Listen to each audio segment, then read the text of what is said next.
Bu dərs nəsihət üçündür. Dinləyən hər kəs özünü başqası ilə yox, öz nəfsi ilə ölçsün. İslam cahiliyyəni yox etmək üçün gəldi. Amma cahiliyyə bəzən şəkil dəyişir. Adını isə müsəlmanlıq qoyur. Lakin mahiyyəti eyni qalır. Qəbiləçilik və təəssübkeşlik cahiliyyə əlamətidir. Haqqı yox, öz tayfasını müdafiə etmək. Zalımı yalnız bizimkidir deyə qorumaq. Haqlını susturub batilə arxa durmaq. Bu davranış cahiliyyə əlamətidir. Nəsil nəcabətlə öyünmək cahiliyyə əlamətidir. Mən filankəsin oğluyam demək. Biri var bu sözü tanışlıq məqsədi ilə deyəsən. Biri də var, bu cümlə o zaman cahiliyyə mənası daşıyır ki, insan haqqını yox, atasının adını dəlil gətirir. Günah edəndə mən filankəsin oğluyam deyib özünü toxunulmaz sayır. Özünü başqasından üstün göstərmək üçün nəsli önə çıxarır.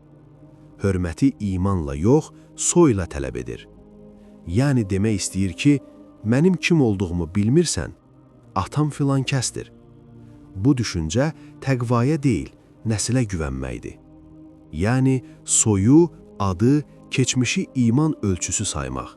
Təqvanı deyil, nəsli üstün görmək cahiliyyə əlamətidir. Millət və məzhəblə lovğalanmaq cahiliyyə əlamətidir. Mənim millətim üstündür demək. Qardaşlığı parçalayan sözlər istifadə etmək. Bunlar da cahiliyyə əlamətidir. Atalarından, babalarından biz belə görmüşük demək. Qur'ana və sünnəyə baxmadan adəti qorumaq. Haqqın qarşısında fikrini, inancını dəyişməmək.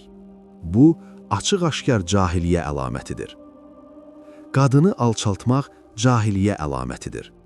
Qadını dünya malı kimi görmək. Onun haqqını tapdalamaq. Zülmü kişilik adlandırmaq. Bu davranış cahiliyyə əlamətidir. Qəzəb və zorakılığı güc saymaq cahiliyyə əlamətidir. Səbr etməyi acizlik bilmək. Bağışlamağı zəiflik saymaq. Hər şeyi zorla həll etmək istəmək.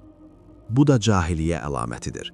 Təkəbbür və özünü haqlı görmək cahiliyyə əlamətidir. Heç vaxt səhvini qəbul etməmək. Hər zaman başqasını günahlandırmaq. Nəfsini ilahiləşdirmək. Bu, böyük küfr olmaqla yanaşı ən təhlükəli cahiliyyə əlamətidir. Cahiliyyə niyə təhlükəlidir?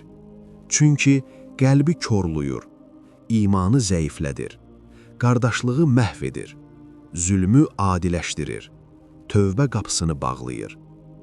Cahiliyyədən necə xilas olmaq olar? Qur'ana qayıtmaqla, sünnəyə sarılmaqla, nəfsi ittiham etməklə, təvazu ilə yaşamaqla, salih insanlarla birlikdə olmaqla və davamlı dua etməklə. Cahiliyyə üzərində ölən insanın aqibəti ağırdır.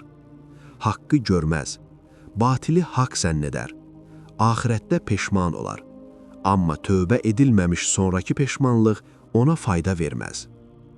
Son nəsihət budur ki, kim qəlbini islah etsə, necat tapar. Kim cahiliyyəni qorusa, həlak olar. Allah bizləri cahiliyyə qalıqlarından təmizlənən qullarından etsin. Allahümmə amin.